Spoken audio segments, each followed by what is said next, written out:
Perhaps someone who can help us understand what international conservatism is all about is the chairman of CPAC, Matt Schlapp. Great to be with you, Jack. Matt, thank you so much for having us. What an event. Congratulations. A great speech. I didn't understand all of it because Jack spoke a lot of Polish in his speech. I tried to throw in the English whenever I could, but I realized I missed that one as I'm listening back to it. God, honor, fatherland. That's because people don't realize the history that Poland have been occupied for something like 120 of the last 150 years. And go back even further, it's even more, right? It's even, you can find even more and more partitions and imperial domination. So Poland's only actually had real freedom for about the last 30 years. When you think about that, 30, 35 years, which is just incredible. But it shows you how it is that a people can come through something like that and actually understand freedom because they've had it taken away.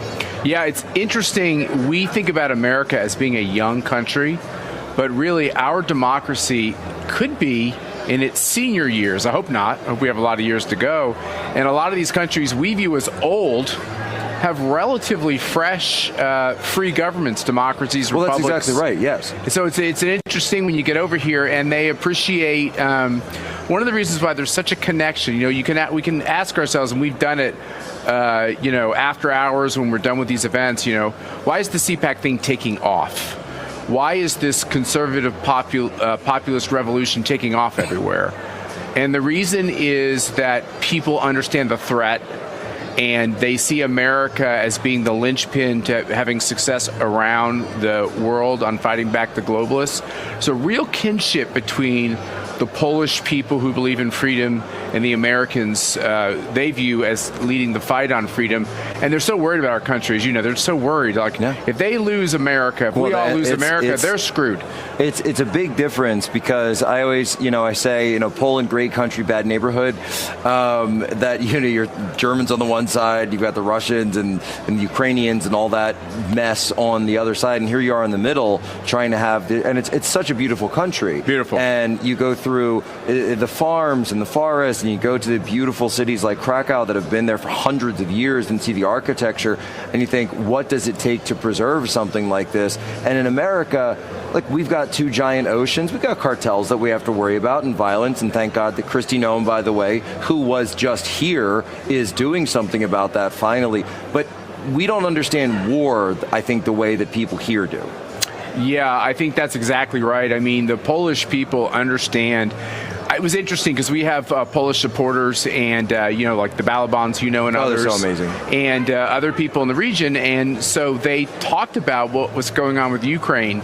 And it's so interesting with all these, you might call them European conflicts, but conflicts, they get packaged very neatly in our news media, and shockingly, we're lied to just as we are on everything, right? No, the media never. Who has the white hat? Who has the black hat? Right. They do all of this lying, and I think the problem for Americans is they have to stop consuming all of that. And we can't sort it out, Matt. We've got a quick break coming up. Can we hold you? Can we hold you for the next segment? I want to hold Matt over for the next segment because this is the inaugural CPAC Poland. It's a smashing success. 1 week, really only 6 days before the presidential election. The candidate spoke here, as well as the current president of Poland, who's term limited out. I want to get into that and more about what CPAC is doing internationally with Matt Schlapp when we come back. Jack Posobiec, Real America's Voice, and the Salem Radio Network. We'll be right back. All right, Jack Posobiec, we are so excited to be back here live, Rzeszów, Poland, at CPAC Poland, Real America's Voice, the Salem Radio Network. We're here with Matt Schlapp, the chairman, actually international chair, the global chair. Earlier today, I was saying on stage, you may think I was joking, dead serious, get rid of the United Nations, but replace it with CPAC International. You're going to be Secretary General. What do you say? I think we call it the disunited nations. Disunited nations. Let nations make their own choices, and then what we'll find is our values will prosper under such a situation. Well, it seems to be that anyway. I accept your title because I'm pretty much all your guys' secretary anyway. Basically, and, General Secretary sounds like it might be an upgrade, so that could be good. Yeah, General Secretary of the Secretary. Secretary General. What's happened is we could go all day on this, but you have these organizations that are supposed to be the clearinghouse trade-offs between nations, but then they end up becoming a sort of government of their own, and then they impose their will on all the member nations. This has been the sad thing, which is you think of why was USAID created, and you think why was the UN created, and you go back to all the beginning documents and the early speeches, and if you give them credit, which you don't need to, but if you give them credit that they actually did have those notions in mind, how those things are perverted, you have to be very careful when you set up something that has that kind of reach, because without tremendous oversight, it will fall into this lane of fascism and dictating. And so what the UN does, and we know this, what the WHO does, is they blackmail countries to accept a radical agenda. And we've been all like too quiet about the fact that this is an outrageous perversion of what the underlying reasons for the institution was. You look at USAID alone. I participated in some USAID programs 20 years ago or something. It was literally about like digging a well, having a latrine, having a free and fair election. And then it turned on its head so that a Catholic nation or a Christian nation was being badgered with my taxpayer money and your taxpayer money to accept crazy sexual politics. And we let that happen. And by the way, the Republican Party let it happen because it went along too many times on these big budget bills and said, we don't really want to shut down the government, so let's just not do oversight, and let's just give the deep state, let's give the left all this money, and it really created massive problems. Well, Matt, and looking forward now, so CPAC Poland coming to a close, CPAC Hungary begins in just a few hours. I'm getting on an airplane, basically. Yeah. I'm driving, believe it or not. It's faster. It's a long story, but I've got to be there. I've got to be in Hungary in the morning. I think Jack Posobiec could be like detained by the authorities somewhere in Europe. Wouldn't be the first time, man. Yeah. It wouldn't be the first time. Right. It probably won't be the last. No, actually, after the last one, which Tanya happened to be there for, which you don't need to get into right now, but it ends up with the police knocking on the door, and they go, "Are you Mrs. Posobiec?" And she responds, "What did he do this time?" That's great. What did he do? That one hasn't quite been made public yet, but we'll have the right time. Stay tuned. And then we're going to do CPAC Argentina. We're going to do CPAC Australia, CPAC Japan.